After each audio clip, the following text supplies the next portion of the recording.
राज्यसभेवर जाण्याची अनेकांची इच्छा आहे, त्यात चुकीचं काय असं राऊतांनी म्हटलं। राजन विचारे मला भेटले, दानवेही इच्छुक आहेत असंही राऊत म्हणाले।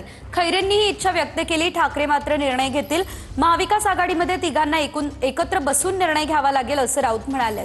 तर महाविकास आघाडीमध्ये समन्वय आणि एकोप्याचा अभाव असल्याचं उदय सामंतांनी म्हटलं। तर राज्यसभेवर जाण्याची अनेकांची इच्छा आहे आणि त्यात चुकीचं मात्र काय असं राऊतांनी म्हटलेलं आहे। संजय राऊत यांनी हा सवाल उपस्थित केलेला आहे। त्यांचं राजकारण करेल, शिवसेना आपला हक्क कायम ठेवेल, त्यानंतर तिघांना एकत्र बसून विधान परिषद आणि राज्यसभेचा निर्णय हा घ्यावा लागेल। आता आमच्या पक्षामध्ये सुद्धा अनेक लोकांची इच्छा आहे, इच्छा व्यक्त करायला काहीच हरकत नाही ना। तुम्ही ज्यांची नावं सांगितली ते सगळे पक्षातले सक्षम उमेदवार आहेत। राजन विचारे मला या काळात भेटले, हे खरं आहे, ते उद्धवजी नाही भेटले माझ्या माहितीप्रमाणे असं ते सांगत होते।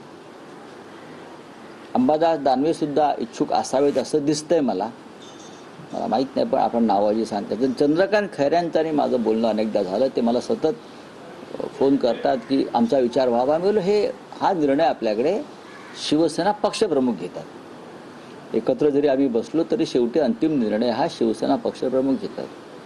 पण आमच्या पक्षामध्ये अनेक लोक सक्षम आहेत। महाविकास आघाडीनं कोणाला राज्यसभेचा उमेदवार करावं हा त्यांचा प्रश्न आहे, परंतु त्यांच्यामध्ये समन्वय नाही, त्यांच्यामध्ये एकोपा नाही, त्यांच्यामध्ये एकमत नाही।